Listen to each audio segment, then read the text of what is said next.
थे अभय अग्रवाल साहब, बहुत कुछ हो गया एक रात के अंदर। ये अब जब सोमवार को हमारे बाजार खुलेंगे, क्या क्या इसमें से ड्रॉ करते हुए खुलेंगे? देखिए विपिन जी, थोड़ी पॉजिटिविटी है पर एक कंफ्यूजन भी है। जैसे लक्ष्मण जी ने बहुत अच्छे से समझाया कि इसके काफी पहलू हैं जो अनाउंसमेंट हुई है। ये तो एक सुप्रीम कोर्ट का डिसीजन आया है और सुप्रीम कोर्ट ने सिर्फ ये कहा है कि जिस एक्ट के अंदर, इमरजेंसी एक्ट के अंदर ट्रम्प टैरिफ लगा रहे थे, उनको पावर नहीं है उस एक्ट के अंदर टैरिफ लगाने का। पर उसके साथ में ऐसे 2-3 एक्ट ऐसे हैं, इंक्लूडिंग एक 1932 का एक्ट है, जिसके अंडर ट्रम्प फिर भी अभी भी टैरिफ लगा सकते हैं। बस उनको ये एक कैलकुलेशन देना पड़ेगा कि क्यों वो टैरिफ लगा रहे हैं, क्यों अमेरिका का नुकसान हो रहा है अगर टैरिफ ना लगाया जाए। तो मुझे लगता है अपनी तरफ से वो भी रेडी हैं। अगले हफ्ते हो सकता है वीकेंड पे ही नए पुराने एक्ट के अंदर नए टैरिफ्स अनाउंस कर दें। दूसरी बात यह है कि जो इंडिया की जो डील है वो बाइलैटरल डील है और वो एक बाइलैटरल लेवल पे नेगोशिएट हुई है। मुझे फ्रैंकली नहीं लगता कि जो इमरजेंसी एक्ट के अंदर जो ट्रम्प का वॉइड बोला है जिसको सुप्रीम कोर्ट ने, उससे इंडिया की बायलैटरल ट्रेड पे डील पे कोई भी फर्क पड़ेगा, क्योंकि वो हमारी वन ऑन वन डील है, आइटम स्पेसिफिक है और वो काफी एडवांस लेवल पे है और वो सारी कंट्रीज करेंगी। तो अगर ये बात ठीक है कि 18% ही रहेगी और इससे शायद ट्रेड डील जल्दी हो जाए, तो मुझे लगता है कि मार्केट इसको पॉजिटिवली लेगा। मार्केट में सबसे बड़ी वरी ये है फॉरेन इन्वेस्टर्स की भी कि हमारा शेयर जो है ग्लोबल जीडीपी का वो 3.5% है, पर जो हमारा शेयर है ग्लोबल ट्रेड का वो सिर्फ 2.5% है।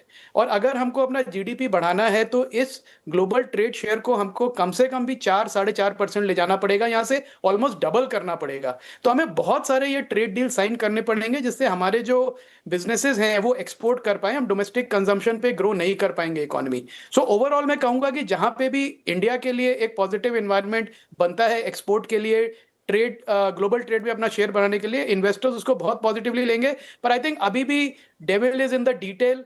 क्या काउंटर एक्शंस होते हैं, क्या फर्दर अनाउंसमेंट होती है, मुझे लगता है इन्वेस्टर को थोड़ा उसकी वेट भी करनी चाहिए।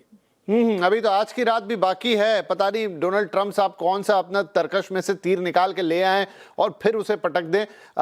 फिर भी सुनील जी, मंडे को क्या बड़ी गैप अप ओपनिंग देखने को मिलेगी on the positive side?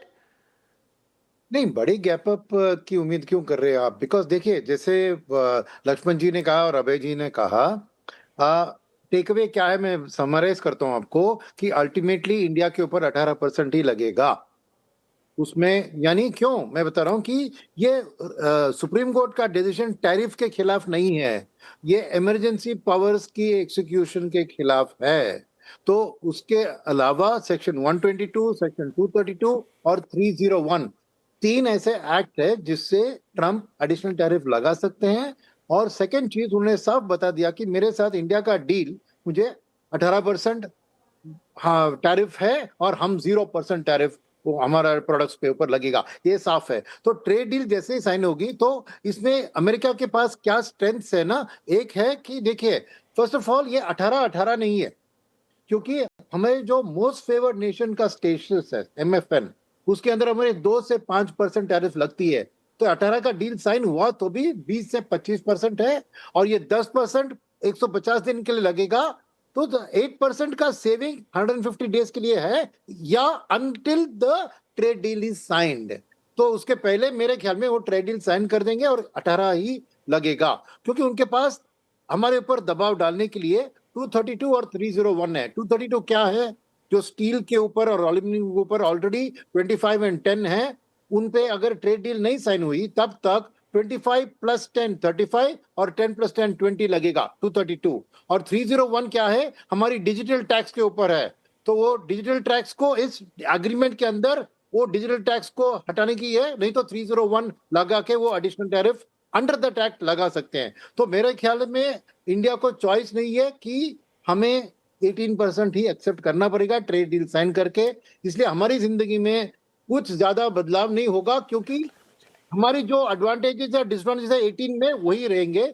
Short term के लिए till the trade deal is signed आपको एक 8% का बेनिफिट मिलेगा, जो 18 से 10। लक्ष्मण जी कह रहे थे कि अभी भी 25 है, नहीं, वो 25 तो हिस्ट्री है, क्योंकि ट्रेड डील तो अभी वो साइन करने वाला है, तो कुछ एक आध दिन की बात है, मे बी 1 हफ्ता 2 हफ्ता 3 हफ्ता। अभी अच्छी खबर क्या है कि जल्द से जल्द वो ट्रेड डील साइन हो जाएगी, बिकॉज अगर इंडिया मानती है कि ये ट्रेड डील में 18% करूं, तो कोई सुप्रीम कोर्ट, कोई भी कोर्ट उसको ओवररूल नहीं कर सकती। तो ओवरऑल आई थिंक हमारी स्थिति में ज्यादा बदलाव नहीं है, और 18% टैरिफ जो हमने एग्री किया उसी पे रहेगा, मगर वो बहुत बड़ा एक पॉजिटिव, जैसे ऑलरेडी हमें डिस्कस कर चुके हैं, वो पॉजिटिव तो रहेगी, बिकॉज बाकी के देश हमारे से ज्यादा ही टैरिफ पे करेंगी, बांग्लादेश, वियतनाम, पाकिस्तान, ये अगल बगल वाली देश। तो मार्केट पॉजिटिवली लेगी, बट इतना बड़ा गैप अप लेने के लिए ऐसी स्पेशल कुछ एडवांटेज इंडिया को नहीं है, बिकॉज अगर ये 10% भी टिकता है तो खाली 150 दिन की बात है।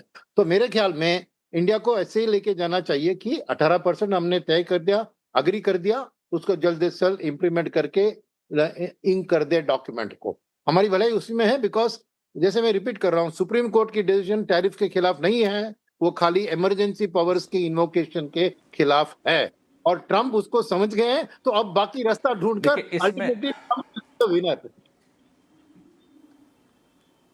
नहीं, इसमें सुनील जी, मैं ये एक चीज जोड़ना चाह रहा था कि अभी एट प्रेजेंट वर्तमान में भारत से जो भी सामान जा रहे हैं उस पे लगता है 25% ड्यूटी, क्योंकि 50% में से 25% आपने हटा लिया ये रशिया वाले के नाम वाली ड्यूटी।